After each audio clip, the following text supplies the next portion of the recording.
저는 어릴 때 정말 이해하기 힘든 성경 구절이 있었습니다. 외우기는 했지만 무슨 뜻인지는 몰랐습니다. 그러다가 초등학생 때 학교에서 돌아오다가 순간 그 뜻을 깨달았습니다. 믿음이 없이는 하나님을 기쁘시게 하지 못하나니 하나님께 나아가는 자는 반드시 그가 계신 곳과 곧 여기서는 살아계신 것과 또한 그가 자기를 부지런히 찾는 자들에게 상을 주시는 이심을 믿어야 할지니라. 히브리서 11장 6절 말씀입니다. 믿음이 없으면 하나님을 기쁘시게 할 생각조차 할 수 없습니다. 그러나 우리 모두의 믿음을 크게 키우는 것이 이번 주 중요한 목표입니다. 우리를 창조하실 때 하나님이 갖고 계셨던 설계 의도를 이해하면 이 부분에서 우리의 믿음이 커집니다. 하나님이 우리 위에 권위자를 두시고 그들을 통해 우리를 보호하시는 것을 이해하면 이 부분에서 우리의 믿음이 커집니다. 우리가 오늘 밤에 다루고자 하는 이 원리를 이해하면 이전보다 더 큰 믿음을 가지게 될 거라고 저는 믿습니다. 다음 원리를 얼마나 확실하게 이해하느냐에 따라 하나님에 대한 우리의 생각이 결정됩니다. 어느 날 예수님을 찾아온 한 남자의 이야기를 통해서 성경은 이것을 잘 묘사하고 있습니다. 그는 예수님께 자기 집에 오셔서 종을 치료해달라고 청했습니다. 예수님은 가겠다고 하셨습니다. 집으로 가는 도중에 백부장이 사람을 보내어 말을 전했습니다.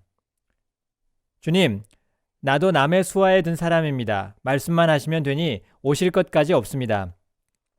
나도 남의 수하에 든 사람이요 내 아래도 병사가 있으니 이더러 가라 하면 가고 저더러 오라 하면 오고 내 정도로 이것을 하라 하면 하나이다. 그러므로 말씀만 해주십시오. 이 말을 들은 예수님은 놀라워하시면서 제자들에게 말씀하셨습니다. 내가 이스라엘 중에서도 이만한 믿음은 만나지 못하였노라.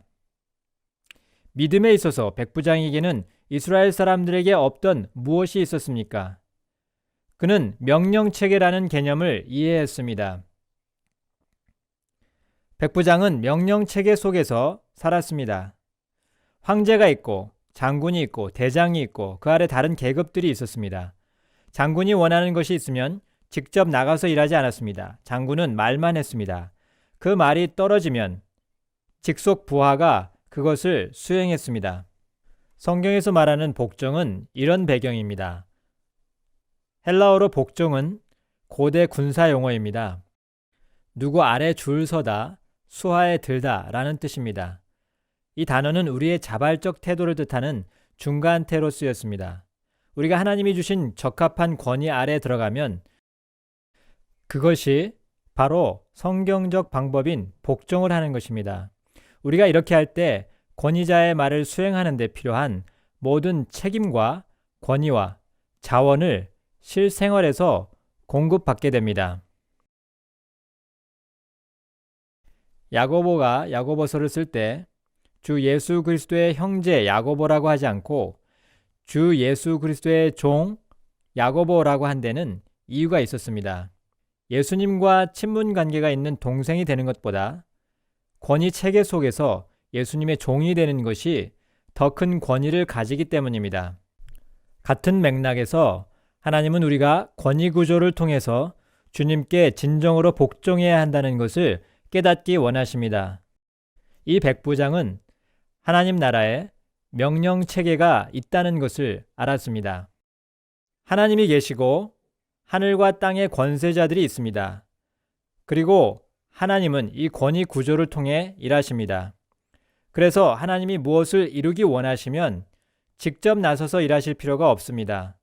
하나님은 말씀만 하시고 바로 밑에 있는 사람이 그 말씀을 수행합니다. 저는 우리가 하나님의 나라 안에 있는 권위 구조를 이해하는 정도만큼 또 하나님이 그 권위 구조를 통해서 역사하시는 것을 이해하는 정도만큼 우리가 믿음을 가질 수 있다고 믿습니다.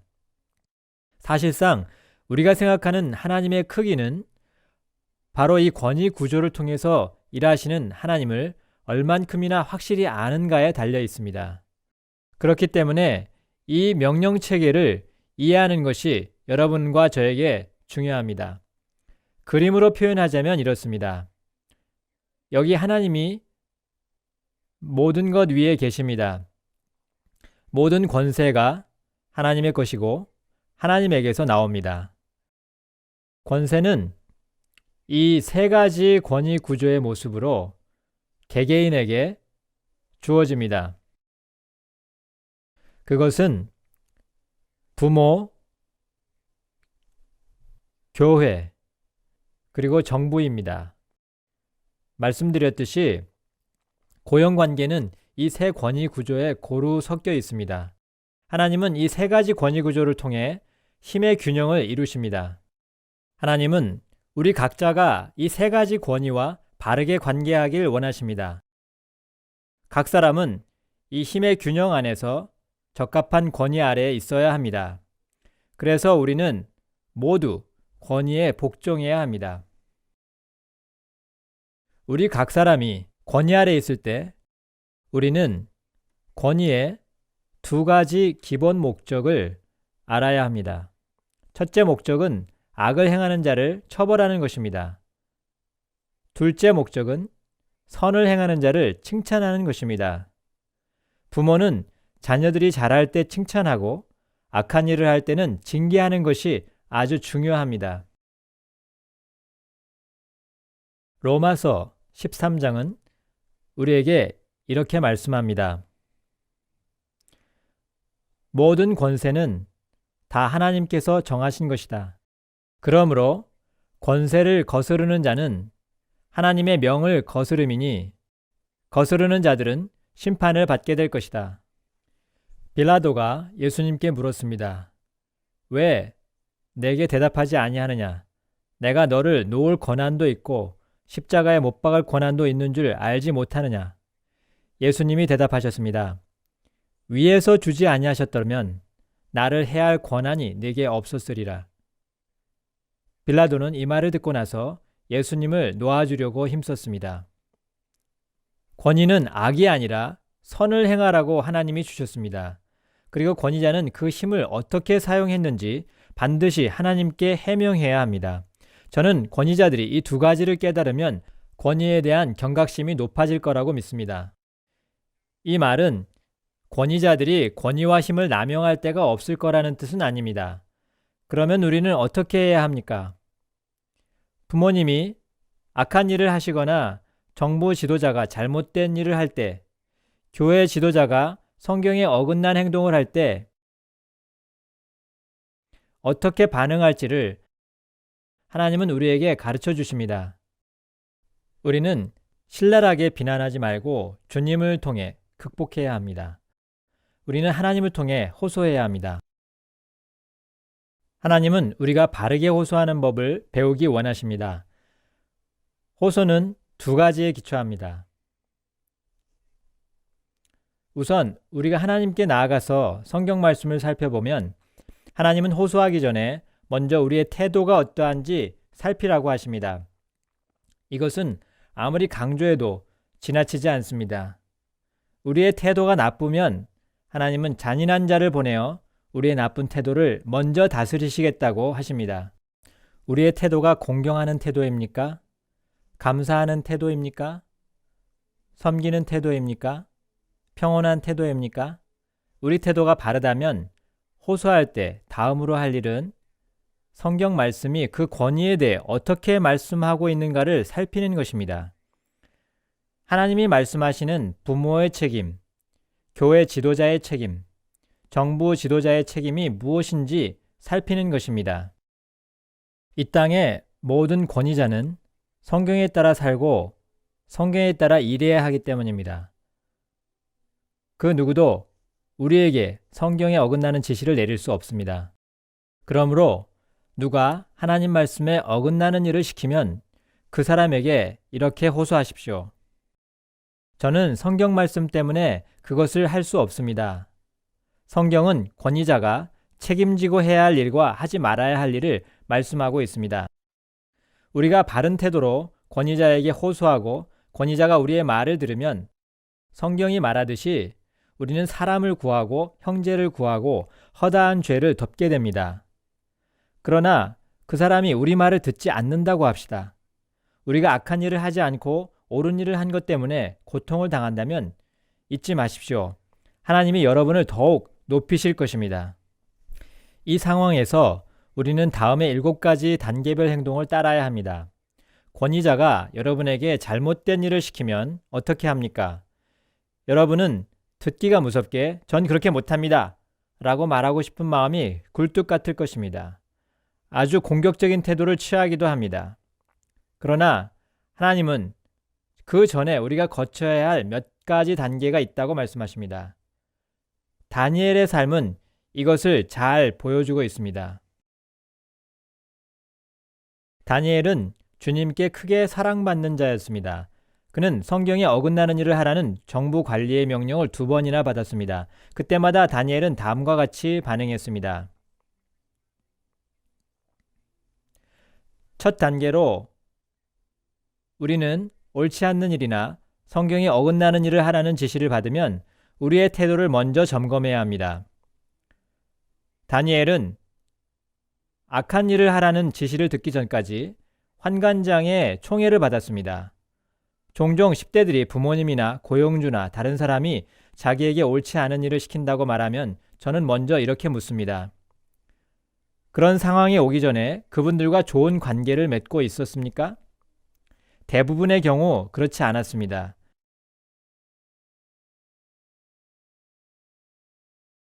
대개 그들은 독단적 태도를 갖고 있었습니다. 젊은 남성 여러분에게 말씀드립니다. 여러분이 결혼 배우자로 생각하는 여성이 있다면 그녀의 부모에게 먼저 충성하라고 권면하십시오. 만일 부모에게 불충하게 하면 그 여성은 남편인 당신에게도 절대 충성하지 않을 것입니다. 사실 가장 좋은 방법은 여러분이 여자의 부모님께 가서 부모님의 완전한 동의 없이는 그녀에게 절대 청혼하지 않겠다는 뜻을 확실히 하는 것입니다. 허락을 못 받을까 봐 걱정할 필요는 없습니다. 이 결혼이 하나님의 뜻이라면 하나님이 부모님의 마음을 바꾸실 것이기 때문입니다. 부모님께 그렇게 말씀드린 것만으로도 큰 걸음을 뗀 것입니다. 하루는 제가 신학대학 총장님과 이야기를 나누었습니다. 그런데 자기 학교 학생들에게는 이 원리를 절대로 가르칠 수 없을 거라고 말씀하셨습니다. 그가 알기에는 많은 학생들이 부모의 뜻을 거스르고 그 학교에 와 있었기 때문입니다. 그는 부모님이 불신자이더라도 자녀들이 성년이면 자기가 가고 싶은 학교에 갈 권리가 당연히 있지요 라고 말했습니다. 저는 그때 총장님께 이 학교가 학생들에게 부모에 대한 충성심을 길러준다면 아무리 불신자 부모라도 이전보다 이 학교를 더 지지하게 될 거라고 장담했습니다. 좀 더 이야기를 나눈 후 총장님은 이 원리를 학생들에게 가르치기로 결정하셨습니다. 총장님과 교수들이 이 원리를 학생들에게 가르치자 놀라운 일들이 일어났습니다. 그 학교 2학년 학생이 자기 부모님께 전화를 걸었습니다. 부모님 권위를 거역하고 그 신학대학에 온 것을 용서해달라고 했습니다. 학생의 부모는 이 신학대학과는 전혀 다른 교단의 교회에 다니고 계셨습니다. 부모는 말했습니다. 그래, 네가 정말 순종하겠다면 집으로 돌아오거라. 그래서 학생은 집으로 갔습니다.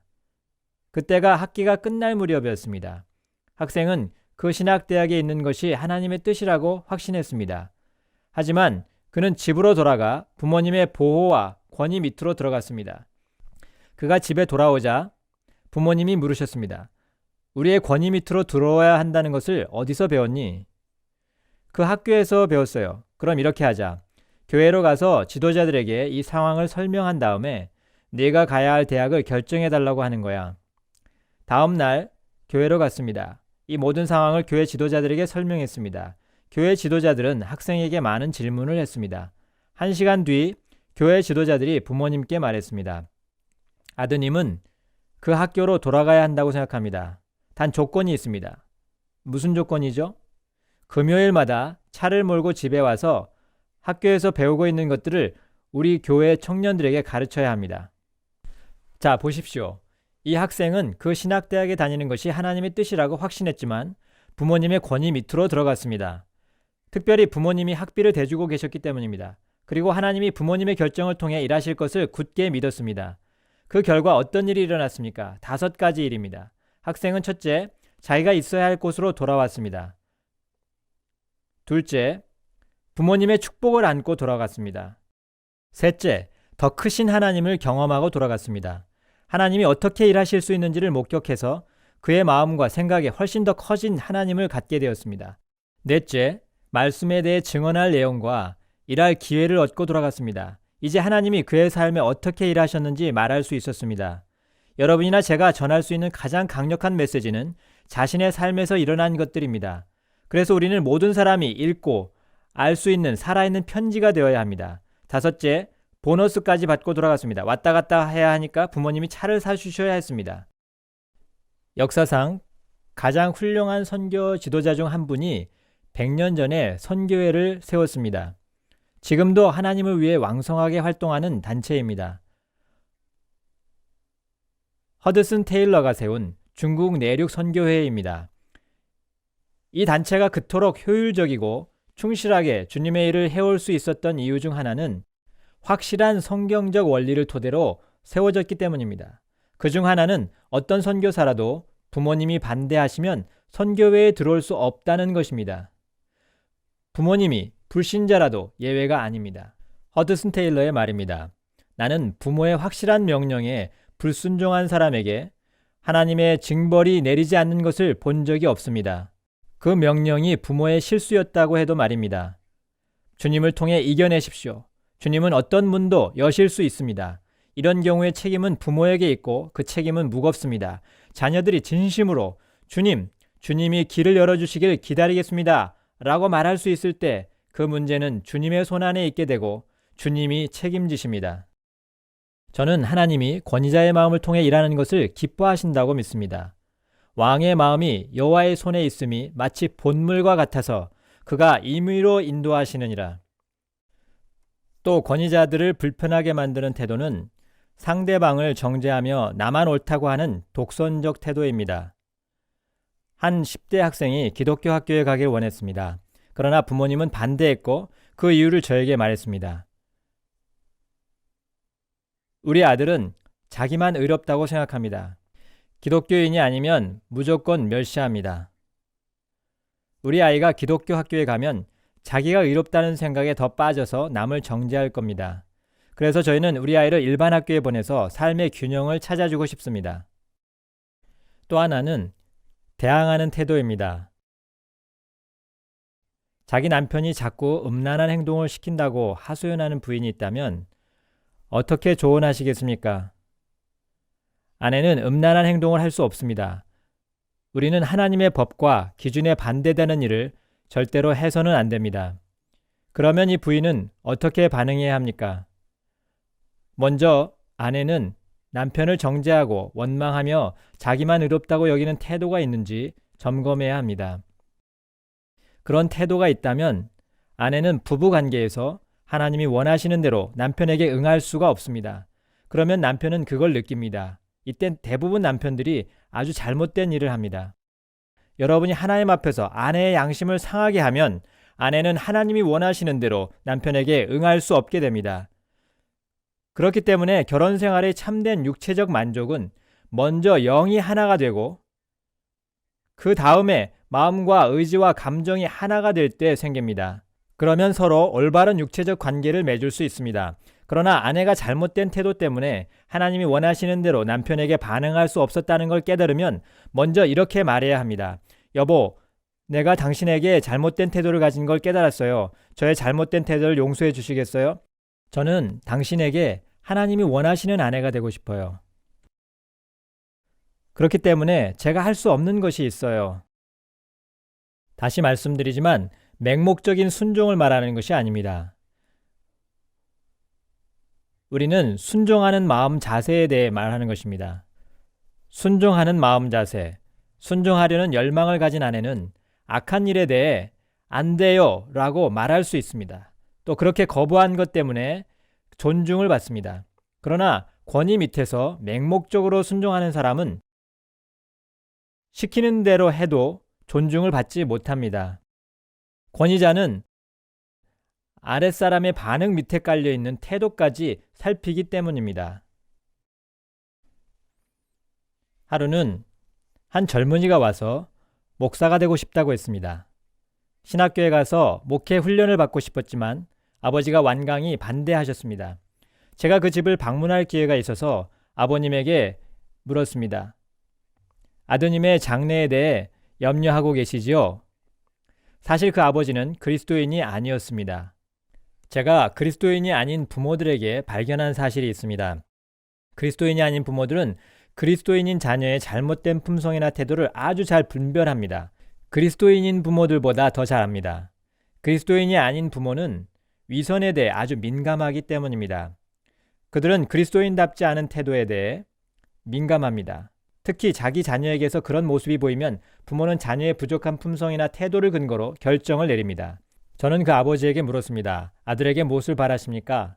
아버지는 대답했습니다. 무슨 말씀을 하시려는지 압니다. 우리 아들은 목사가 되고 싶어 합니다. 내가 반대하는 이유를 설명해 드릴까요?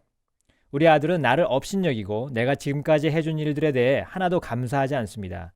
그리고 전임 사역자가 아닌 사람들은 모두 영적이지 않다고 생각합니다. 나는 우리 아들이 비즈니스 세계에서 고생 좀 해봐야 내가 지금까지 해준 모든 일에 대해 감사할 줄 알게 될 거라고 생각합니다. 그리고 나서 녀석이 원한다면 목회 훈련을 받아도 좋습니다. 저는 그것이 참 좋은 계획이라는 생각이 들었습니다. 감사하지 않는 목사는 목회에 성공하지 못할 것이고 그때를 대비해 다른 직업을 찾아보는 게 이 학생에게 낫기 때문입니다. 하루는 젊은 청년이 찾아와 말했습니다. 선생님, 여기 있는 사람들 대부분은 이 원리가 좋을지 모르겠지만 그러나 저에게는 아닙니다.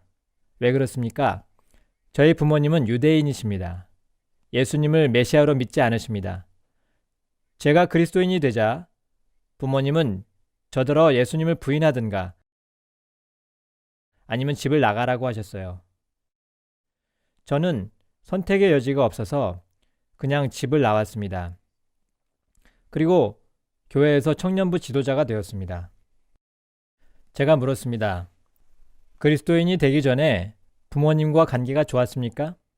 아니요. 그때에도 좋지 않았어요. 실제로 이 청년의 부모님이 어떻게 생각했는지 아십니까? 부모님은 이 녀석이 반항을 또 이런 식으로 표현하는구나 라고 생각했습니다. 이 청년이 회개하고 빛으로 나온 거라고는 생각하지 않았습니다. 다만 아들이 자기들에게 더 강하게 반항하는 것이라고만 생각했습니다. 제가 청년에게 말했습니다. 집에 돌아가서 부모님께 용서를 구하겠습니까? 당신이 그리스도인이 되기 전에 반항적 태도를 가졌던 것을 용서해달라고 하겠습니까? 예수님을 부인하는 것 말고는 모든 부분에서 부모님 권위 밑에 들어가겠다라고 하겠습니까? 예수님을 부인할 수는 없습니다. 그러나 다른 모든 부분에서는 부모님 권위 밑에 들어가겠다고 하겠습니까? 청년은 그러겠다고 했습니다. 집에 전화를 걸어 용서를 구하고 제가 시킨 대로 부모님께 말씀을 드렸습니다. 청년은 21살이 넘은 성인이었습니다. 부모는 아들을 받아들였습니다. 청년은 집에 돌아갔습니다. 얼마 동안은 모든 것이 순조로웠습니다. 그런데 어느 날 그 청년이 제게 전화를 했습니다. 선생님, 효과가 없어요. 부모님이 예수님을 부인하든지 아니면 집을 나가라고 최후 통첩을 내리셨어요. 그래서 집을 나올 수밖에 없었어요. 참 순교자인 경우가 있지. 그런데 내가 그리스도를 위해 고통받는다고 자처하는 사람 수백 명을 만나보았는데 자세히 알아보았더니 참 순교자는 그 중에 5명도 안 된다는 생각이 들었어. 이들만 진정 예수님을 위해 고통을 받았고 나머지 사람들은 자기 자신을 위해서였지. 누가 알겠나? 자네가 예수님을 위한 이 시대의 순교자일지. 그런데 그건 부모님을 만나봐야 알 수 있는데 그렇게 해주겠나? 저희 부모님은 얘기하고 싶어 하지 않으실걸요? 그래도 어떻게 노력해보게나. 그래서 청년은 부모님을 만나게 해주었습니다. 저는 그 만남을 절대 잊지 못할 겁니다. 금요일 오후 청년의 부모님은 세미나에 참석하지 않으셨지만 4시 30분 쉬는 시간에 저를 찾아오셨습니다. 우리는 뒷방에 가서 함께 이야기를 나누었습니다. 어머니는 팔짱을 끼고 저를 똑바로 쳐다보았습니다. 제가 입을 열기도 전에 먼저 말씀하셨습니다. 제가 먼저 이야기하죠. 저는요, 당신의 저 빨간 책 내용을 다 알고 있어요. 저는 빙긋 웃었습니다. 그렇군요. 우리 아들이 당신 세미나에 다녀와서 우리의 권위 밑으로 들어오겠다라고 했을 때 얼마나 힘이 됐는지 모릅니다. 한동안 모든 게 좋았어요. 그런데 우리 아들이 점점 게을러지더니 나중에는 빚을 졌어요. 그러더니 바람직하지 않은 데이트까지 하는 거예요. 아버지한테는 불손해졌습니다. 어머니는 1시간 정도 이런 이야기를 쏟아내셨습니다. 제가 청년에게 말했습니다. 어머니께서 하신 말씀이 반만 맞더라도 자네는 예수님을 위해 고난받는 게 아니라 자네 자신을 위해 고난받고 있는 것 같네. 청년은 고개를 떨구며 말했습니다. 예, 맞아요. 맞습니다. 저는 말했습니다. 다시 한번 시도해보겠나? 이번에는 하나님이 정말로 기뻐하시는 태도로 말이야. 청년은 그렇게 하기로 다짐했습니다. 부모님은 청년을 데리고 돌아갔습니다. 그가 제게 말했습니다. 선생님, 제가 바른 태도를 배우는데 7년이나 걸렸다는 것을 세미나를 듣는 사람들에게 강조해 주십시오. 이 청년이 바른 태도를 배우는 동안 부모님도 아들과 복음에 대한 새로운 태도를 갖기 시작하셨습니다. 부모님은 아들이 아주 좋은 교회에 가서 활동하며 청년 사역에 어느 정도 참여할 수 있도록 허락하셨습니다. 그 후 어느 날 이 청년은 아주 사랑스러운 그리스도인 자매를 만났습니다. 그는 자매를 부모님에게 소개했습니다. 부모님도 그녀를 좋아하셨지만 이렇게 말씀하셨습니다. 아들아, 심각한 관계는 생각도 말거라. 어쨌든 안 된다. 친구로는 괜찮지만 그 이상은 안 된다. 2년이 지났습니다. 청년은 자매를 너무 사랑했습니다. 그래서 마침내 부모님에게 말씀드렸습니다. 이건 저나 그녀에게 공평하지 않아요. 헤어지겠습니다. 아무런 희망도 없는데 계속하는 것은 부당하잖아요. 다음날 오후에 아버지가 청년에게 전화를 했습니다.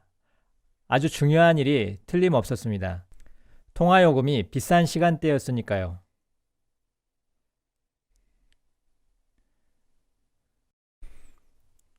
얘야, 네가 오늘 저녁에 하려는 일에 대해 네 엄마와 이야기해 보았는데 네가 그 처녀와 헤어진다면 네 인생의 가장 큰 실수가 될 것 같다. 그러니 둘이 결혼해라. 이건 명령이다.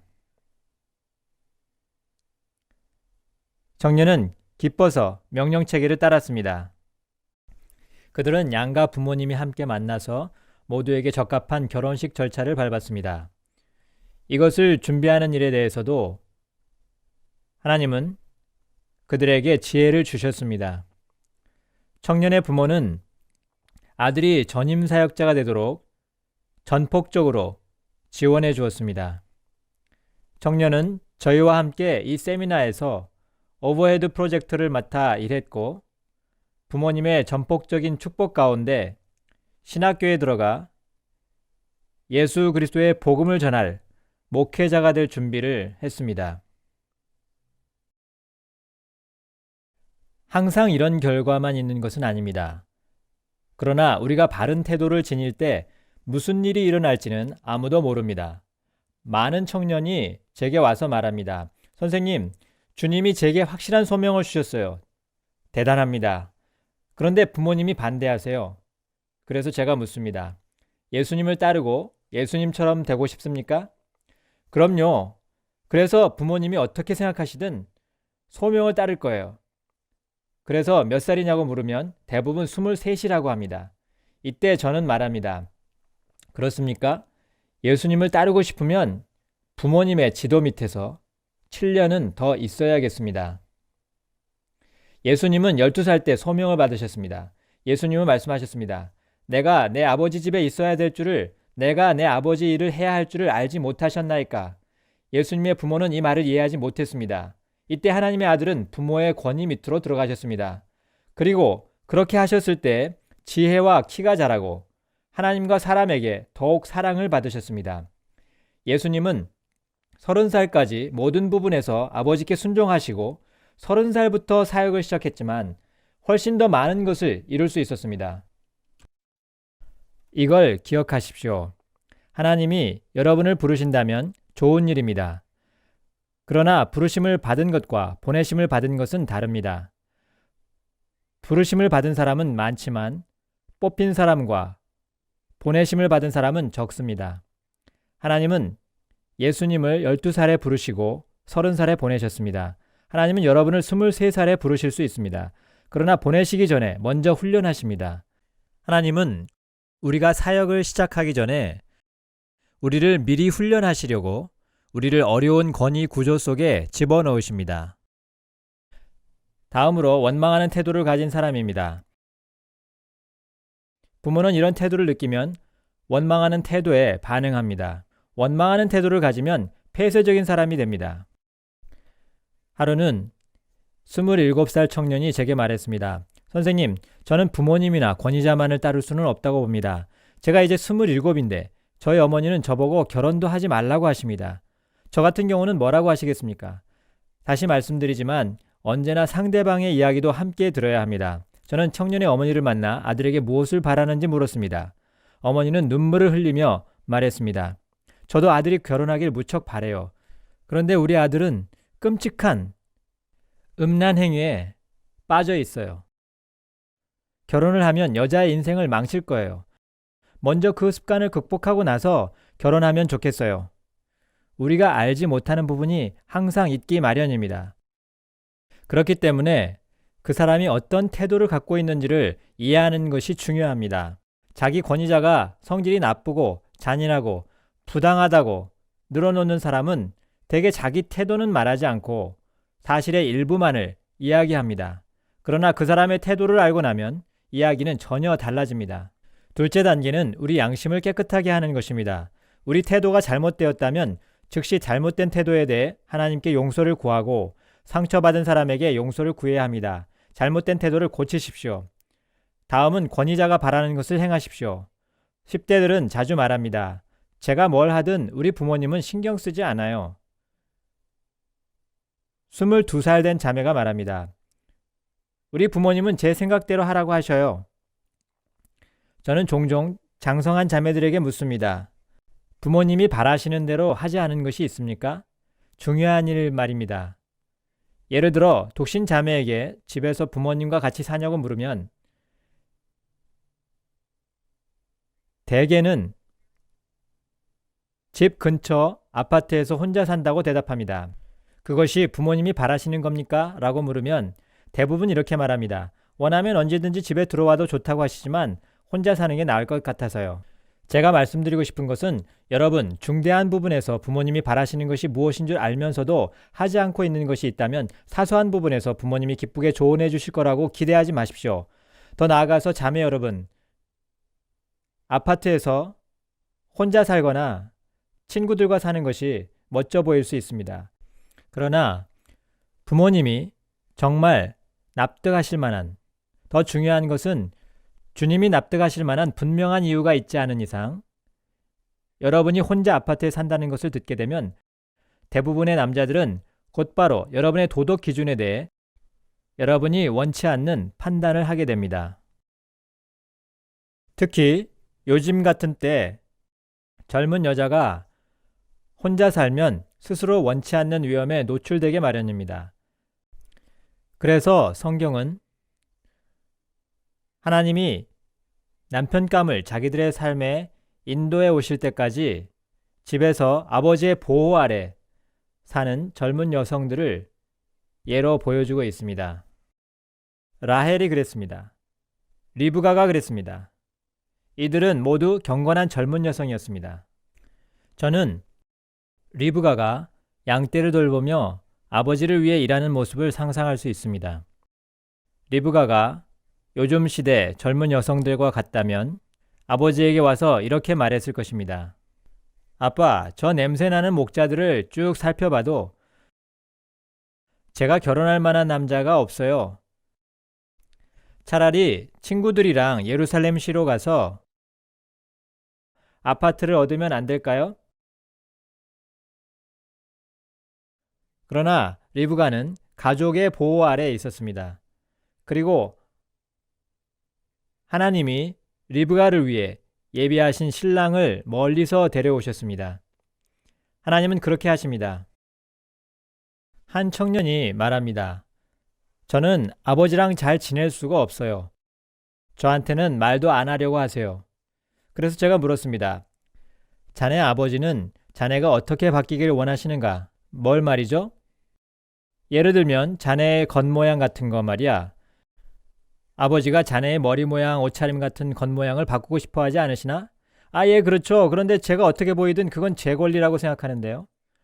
자네에게 권리가 있을 수도 있지만 그렇게 하는 것은 존중을 표하는 것이 아니라네. 존중은 내가 섬기는 사람이 바라는 것을 거스르지 않으려고 나의 자유를 제한하는 것입니다. 예를 들어 제가 내일 밤에 분홍색 물방울 무늬 양복을 입고 여기에 올 수 있습니다. 저는 그럴 권리가 있습니다. 그러나 여러분이 분홍색 물방울 무늬를 싫어하는 걸 알면서도 그 옷을 입고 온다면 제가 여러분에게 존중을 표하는 것이 아닙니다. 예수 그리스도의 영은 다른 사람의 마음을 불편하게 하지 않기 위해 존중을 표합니다. 로마서에서는 다른 사람의 마음을 불편하게 하거나 믿음을 흔드는 어떤 일도 하지 말라고 말씀합니다. 이미 그런 일을 했다면 용서를 구하고 또 필요하다면 보상을 해야 합니다.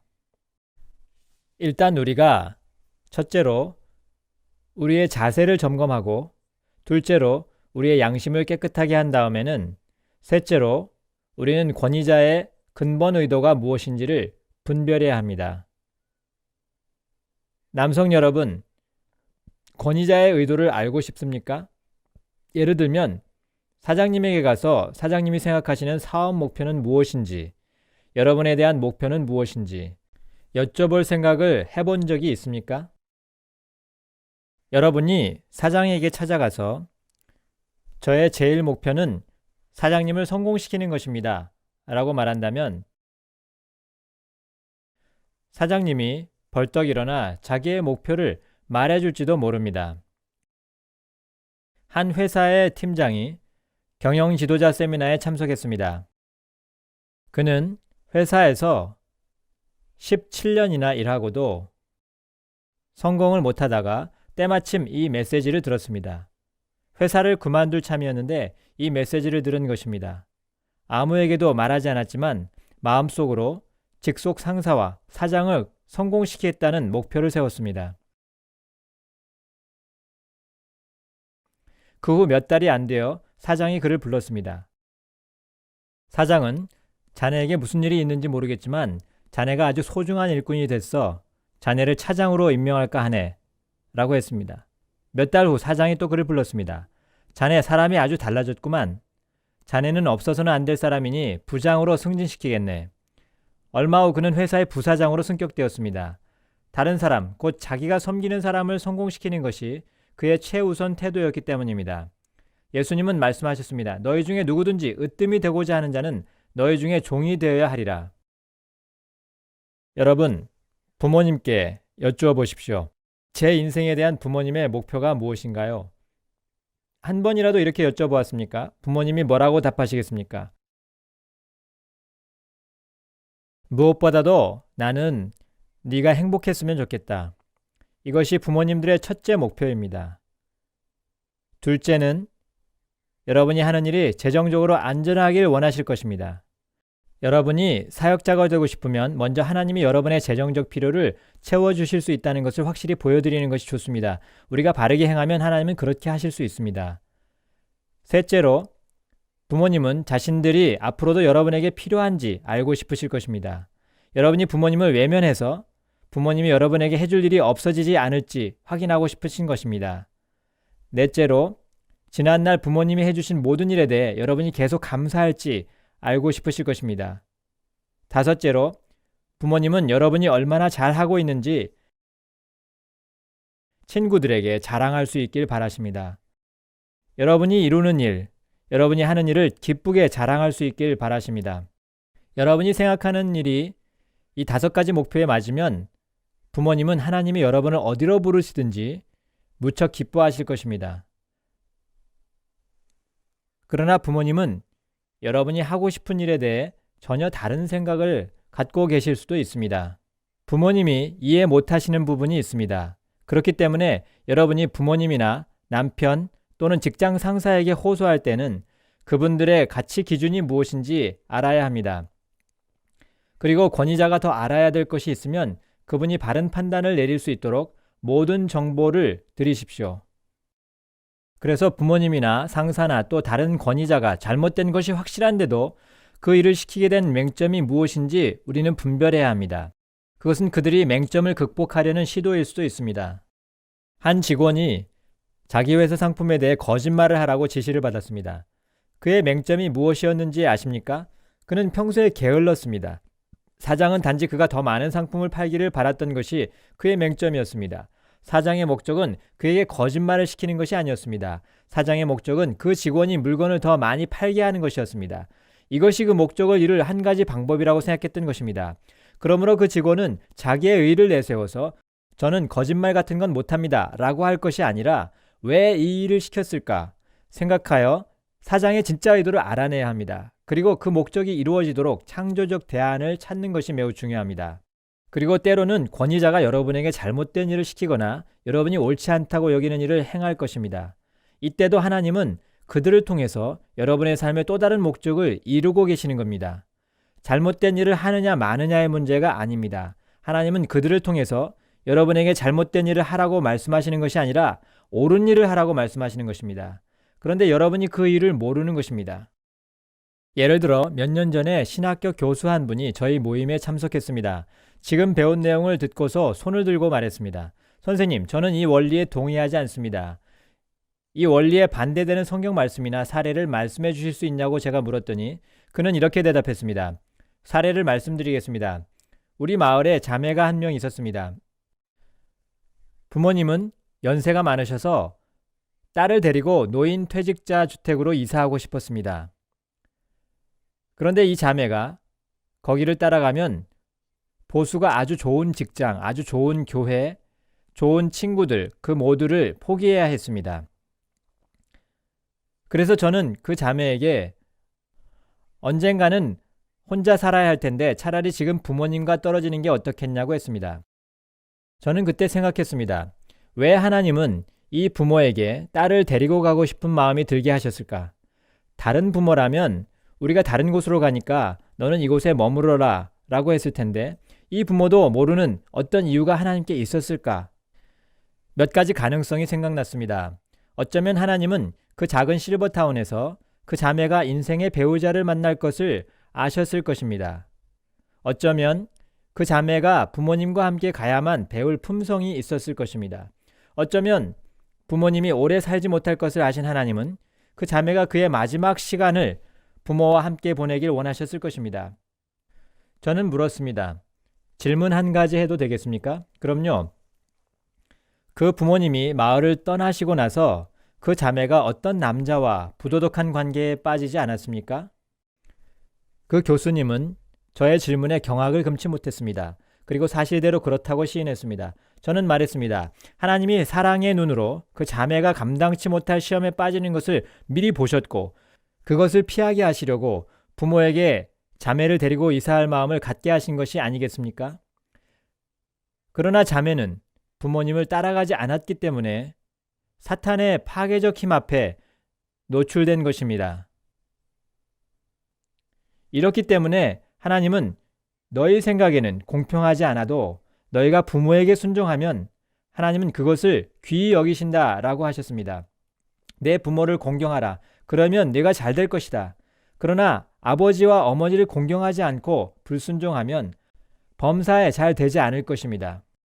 우리가 하나님께 응하기만 하면 하나님은 우리 삶을 지도하실 것입니다. 그러므로 하나님의 더 큰 뜻을 분별하십시오. 여러분의 부모님은 그걸 모르실 수도 있습니다. 넷째는 창의적 대안을 만드는 것입니다. 악한 일을 하라는 요청을 받을 때마다 그대로 따를 수 없습니다. 그러나 창의적 대안을 만들 수는 있습니다. 창의성의 첫 단계는 순종입니다. 순종하는 마음 자세에서 창의성이 생깁니다. 반항하는 태도를 가지면 창의성이 죽습니다. 그리고 사고의 틀을 넓히십시오. 제가 10대들을 대상으로 일할 때 자주 이런 상황에 부딪혔습니다. 4개의 점으로 설명해 보겠습니다. 10대 아이가 말합니다. 몇 주 전 선생님의 모임에 참석해서 그리스도인이 되었는데요. 지금 부모님이 저보고 교회에 다니지 말라고 하셔요. 더 이상 교회에 가지 말래요. 어떻게 하죠? 부모님 말씀대로 교회 가는 걸 포기해야 하나요? 아니면 성경이 가르치는 대로 이 모임에 참석해서 영의 양식을 계속 먹어야 하나요? 참 어려운 상황이었습니다. 그것은 이어지는 두 직선으로 여기에 있는 4점을 모두 연결해야 하는 상황과 비슷합니다. 이어지는 두 직선으로 이 4점을 모두 연결하실 수 있는 분 계십니까? 예를 들어 여러분이 선을 위에서 아래로 걷다가 옆으로 이으면 점 3개는 연결되지만 하나가 남습니다. 또 오른쪽으로 걷다가 내려 이으면 점 3개는 연결되지만 하나가 남습니다. 이 세미나에 처음 참석하신 분 중에 이어지는 두 직선으로 4점을 모두 연결할 수 있는 분이 계시면 손을 들어 주시겠습니까? 예, 감사합니다. 몇 분이 계십니다.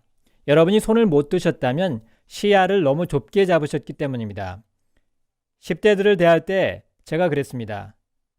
저는 제가 생각하는 10대들의 세계 속에 갇혀 있었습니다. 그런 세계는 없는데 말입니다. 그래서 해결하지 못하는 문제들이 많았습니다. 요즘 영화를 보면 부모는 온데간데 없고 혼자서 문제를 해결하려는 10대들만 보입니다. 하나님은 그런 게 인생이 아니다. 그건 현실이 아니다. 라고 하십니다. 제가 협소한 비현실의 세계를 깨고 나왔을 때 하나님은 그 문제를 통해 제가 억지로라도 허상 세계를 깨게 하셨습니다. 이때 여러분은 문제를 해결할 수 있습니다. 이어지는 두 직선으로 4점을 모두 연결할 수 있습니다. 저는 비기독교인 부모님들을 찾아가서 이렇게 말씀드렸습니다. 아버님, 어머님, 대개 자녀는 저희 청년 그룹에 속해 있습니다. 저는 청년 그룹 지도자인데 부모님이 집에서 시작하신 품성 훈련을 계속해서 이어가는 것이 제가 하는 일입니다. 저는 대개 자녀를 부모님께 감사하고 순종하는 사람으로 만들고 싶습니다. 부모님께 충성하는 신실한 사람이 되게 하고 싶습니다. 이 아이들이 바른 친구를 사귀고 바른 음악을 듣길 바랍니다. 나쁜 친구를 멀리하길 바랍니다. 이렇게 몇 가지를 말씀드리면 비기독교인 부모님 대부분은 자기 자녀들을 적극적으로 모임에 보냅니다. 부모들은 그런 모임을 원하기 때문입니다. 실제로 여러분이 부모님을 섬기고 있음을 확신시킬 수 있으면 부모들의 전혀 새로운 태도를 접하게 됩니다. 그것은 부모님만이 아닙니다. 할아버지, 할머니도 마찬가지입니다. 더 큰 가족입니다. 그렇게 하나님은 아버지와 어머니, 할아버지와 할머니를 통해서 일하십니다. 그렇다고 문제를 해결하는 방법이 이것 하나만 있는 것은 아닙니다.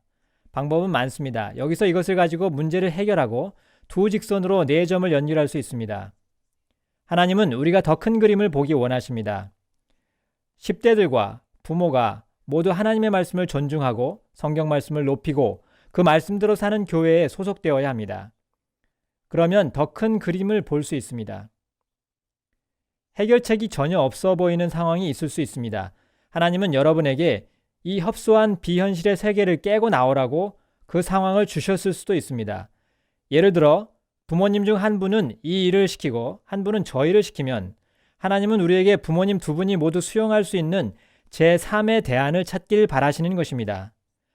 그렇게 하면 한 분만 따르거나 한 분을 거역해야 할 필요가 없습니다.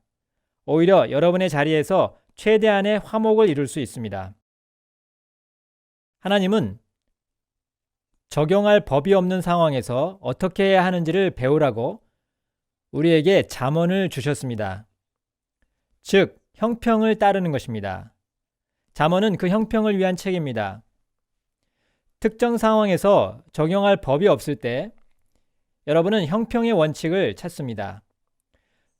저는 대학생 때 잠언을 날짜에 맞춰 매일 한 장씩 읽으라고 권해주신 분께 지금도 감사하고 있습니다. 한 장이 날마다 새로웠습니다. 잠언은 31장이고 31일까지 있는 달이 6달 있습니다. 매달 잠언 전체를 한 번씩 읽었는데 매일 아침에 읽을 때마다 새로운 것을 깨닫고 새롭게 적용했습니다. 잠언을 읽을 때마다 새로운 상황과 환경이 생겼고 새롭게 결정해야 할 일이 있었습니다. 잠언은 늘 새로웠습니다. 여러분도 매일 날짜에 맞춰 잠언을 읽으시길 제가 강력히 권합니다. 오늘이 10일이면 잠언 10장을 아침에 읽는 겁니다. 특히 사업하시는 분들은 여러분이 결정을 내려야 하는 수많은 상황 중에 그날 아침에 여러분이 읽은 잠언의 원리와 관련된 것이 얼마나 많은지 놀라실 것입니다. 다섯째는 호소하는 것입니다.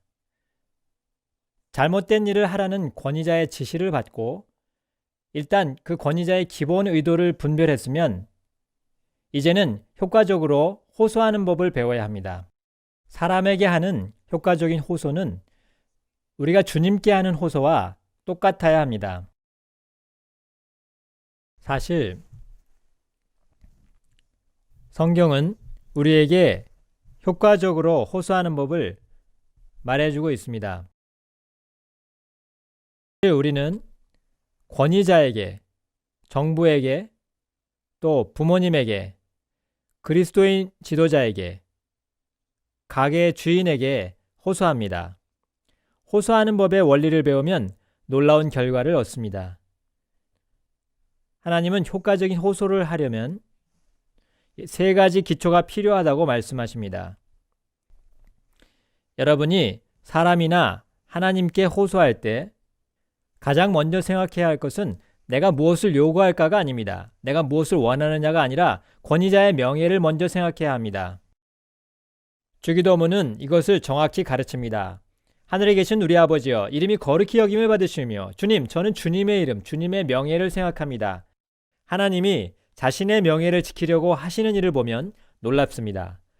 권위자가 자신의 명성을 지키려고 하는 일을 보면 대단합니다. 한 소년이 하루는 아버지에게 와서 이렇게 말했습니다. 아빠, 오늘 홈스쿨 부모 교사 모임에 오실 수 있으세요? 아버지는 아들아, 정말 가고 싶은데 일이 너무 바쁘구나.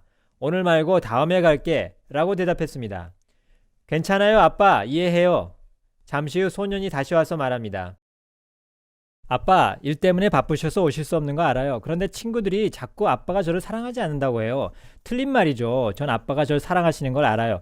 그런데 아빠가 오늘 모임에 안 오시면 애들이 말할 거예요. 거봐, 니네 아빠는 널 안 사랑하신다니까. 사실은 그게 아닌데 말이에요. 하지만 아빠가 그걸 좀 알고 계시면 해서요. 아빠 오늘 밤 바쁘시죠? 괜찮아요. 그날 밤 아빠는 어디에 있었겠습니까? 홈스쿨 모임이 좋아서가 아니었습니다. 자기 아들의 친구들에게 자기의 명예를 지키기 위해서였습니다. 효과적인 호소의 둘째 요소는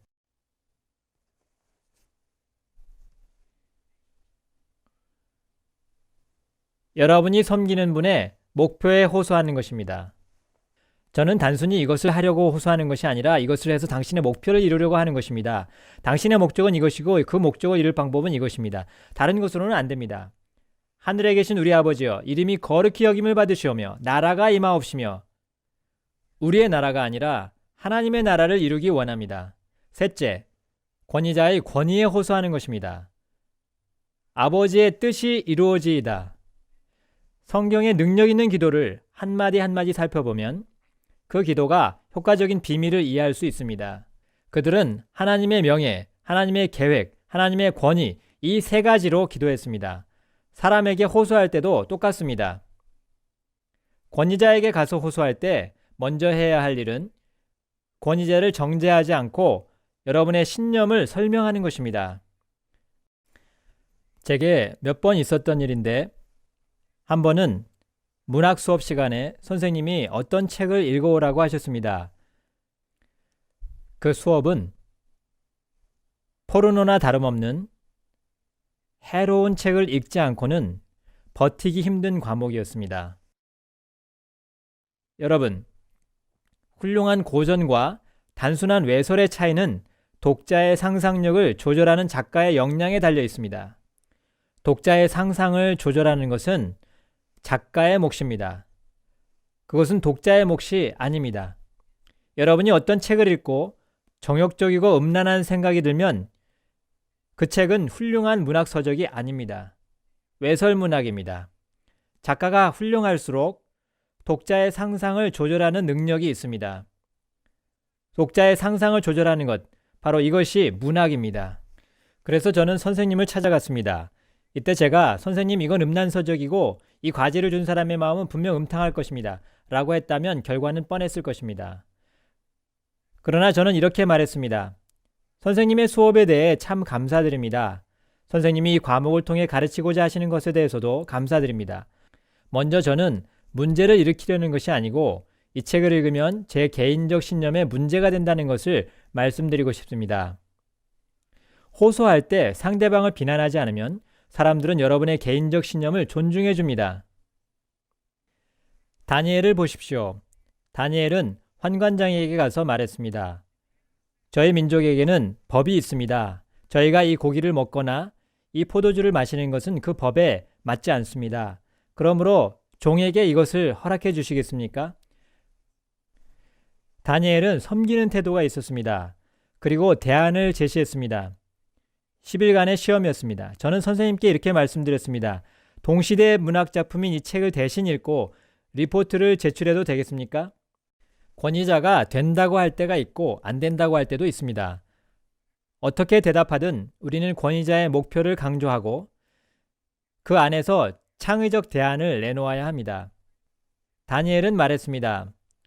열흘 후에 저희의 힘과 지혜를 다른 젊은이들과 비교하여 시험해 보시고 그 다음은 좋으실 대로 하십시오. 다니엘은 창의적 대안대로 하여 그 결과를 시험하고 나서 권위자가 최종 결정을 하라고 설명했을 뿐이지만 권위자에게는 결정할 새로운 근거가 생긴 것입니다. 그러나 우리는 악을 행하지 않을 것입니다. 창의적 대안을 제시했다면 하나님이 권위자의 마음을 바꾸시도록 기다리십시오. 대안은 선하고 창의적이어야 합니다. 필요하면 하나님이 지혜를 주실 것입니다.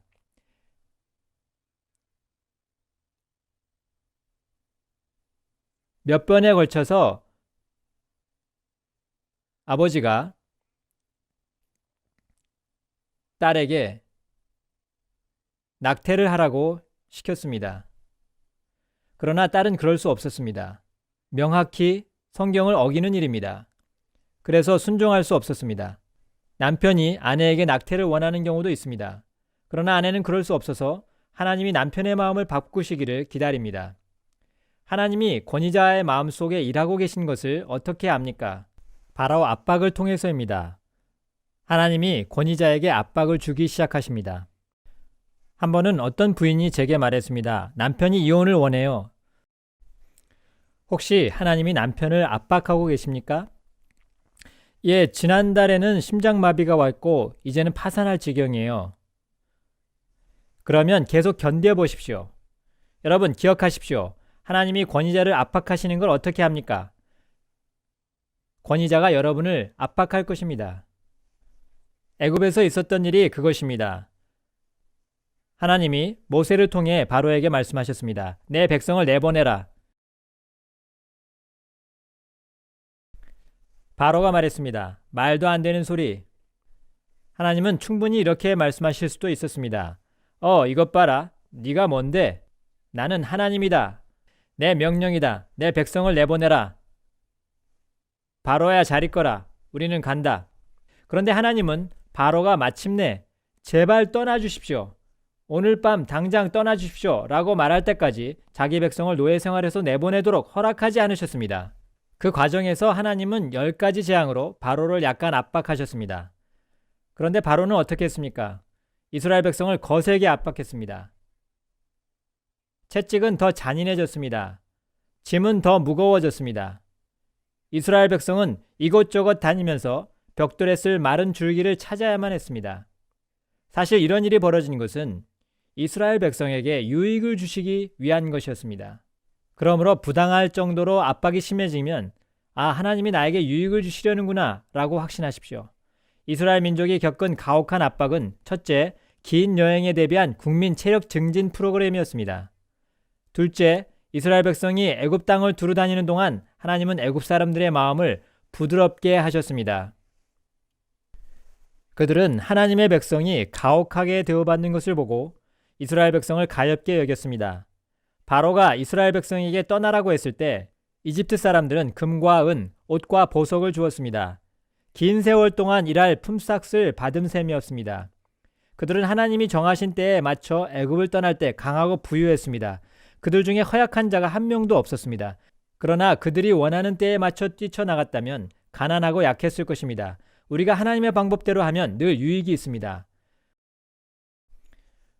자, 우리가 이 6가지를 다 했다고 합시다. 내 태도를 점검하고 잘못된 태도를 고치고 권위자의 기본 의도를 파악하고 창의적 대안을 만들고 권위자에게 호소하고 하나님이 권위자의 마음을 바꾸시길 기다렸습니다. 그런데 권위자가 그게 잘못된 일이라고 해도 너는 그걸 해야 하고 그렇지 않으면 대가가 따를 것이다 라고 말한다면 이럴 때는 대가를 치러야 합니다.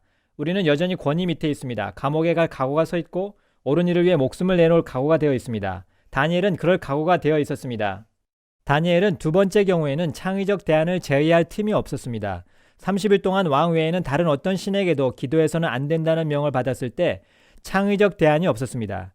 그것은 다니엘을 잡으려는 음모였습니다. 제가 자주 말씀드리듯이 맨 처음 다니엘이 잘못된 일을 하라는 명령을 받았을 때 그 냄새나는 포도주와 더러운 고기는 당신이나 드시오. 당신을 위해 내가 죄를 지을 순 없소. 당신 마음대로 나를 사자굴에 던지시오. 내가 눈 하나 깜짝 하나 보시오. 라고 환관장에게 말했다면 다니엘은 사자굴에 던져져 사자의 밥이 되고 이야기를 전부 망쳐버리고 말았을 겁니다.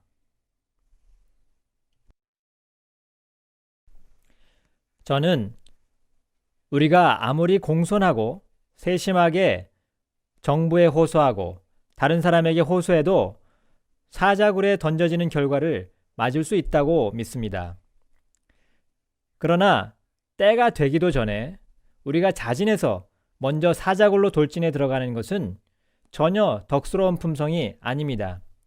하나님께는 다른 목적이 있기 때문입니다. 다니엘이 결국 사자굴에 들어갔을 때 왕은 뜬 눈으로 밤을 새웠습니다. 하나님이 다니엘을 사자굴에서 구하자 왕은 여호와 하나님 한 분만을 온 나라가 경배하라고 선포했습니다. 제가 믿기에 하나님은 지금도 여전히 우리가 상상할 수 없는 방법으로 일하기 원하십니다. 그러나 그리스도를 버리지 말고 가족을 떠나야 할 때가 올 수도 있습니다. 초대교회가 겪은 문제는 사역이 아니라 주로 구원에 관한 것이었음을 잊지 마십시오. 초대교회 시대 때 나이 든 분들은 이렇게 말했을 것입니다. 늙은 아버님을 공경해야 하기 때문에 저는 그리스도인이 될 수 없습니다. 그래서 예수님은 아버지나 어머니를 나보다 더 사랑하는 자는 내게 합당하지 않다라고 하셨습니다. 부모님이 탐탁히 여기지 않으셔도 우리는 그리스도인이 되어야 합니다. 구원의 문제이기 때문입니다. 사역의 문제와는 다릅니다. 둘째, 정부의 명령에 복종하지 말고 복음을 전하십시오. 여러분, 하나님이 부모들에게 주신 책임을 깨달으십시오. 그것은 자녀에게 하나님의 진리를 가르치는 일입니다. 하나님이 주신 책임을 되찾아서 부모가 자녀를 교육할 때 우리 시대의 잠재력은 엄청나게 커집니다. 교육을 부모가 직접 하든 다른 사람에게 맡기든 책임은 전적으로 부모 여러분이 져야 합니다. 이것이 정말 중요합니다. 셋째, 거짓 신을 섬기지 말고 목숨을 내놔야 할 때가 올 수 있습니다. 그러나 사전에 이런 단계별 행동을 따르면 하나님이 존귀와 영광을 받으실 것입니다. 이 시간 기도할 때 먼저 여러분의 삶에 하나님이 세우신 권위자가 누구인지 분별해 보시겠습니까? 그 권위자와 소통을 끊었습니까? 사탄은 하나님이 여러분에게 조언하고 여러분을 지도하고 보호하려고 두신 사람들과의 소통이 무너지길 바랍니다. 이 시간 이렇게 고백하시겠습니까? 하나님, 어떤 값을 치르더라도 사람이 할 수 있는 일이라면 하나님이 제 삶을 보호하기 위해 주신 사람들과 소통을 재개하고 싶습니다. 하늘에 계신 아버지, 아버지의 말씀의 지혜를 주셔서 감사드립니다.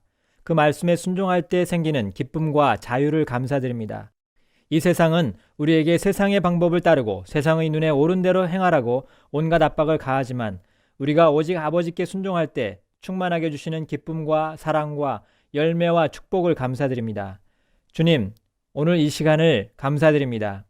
우리가 아버지의 말씀을 듣고 그 말씀에 순종하며 마음과 뜻과 정성과 힘을 다해 그것을 따르기로 작정할 때 우리 각자의 삶 속에서 일하시는 하나님께 감사드립니다. 이 모든 것 주 예수 그리스도의 이름으로 그의 영광을 위해 기도합니다. 아멘.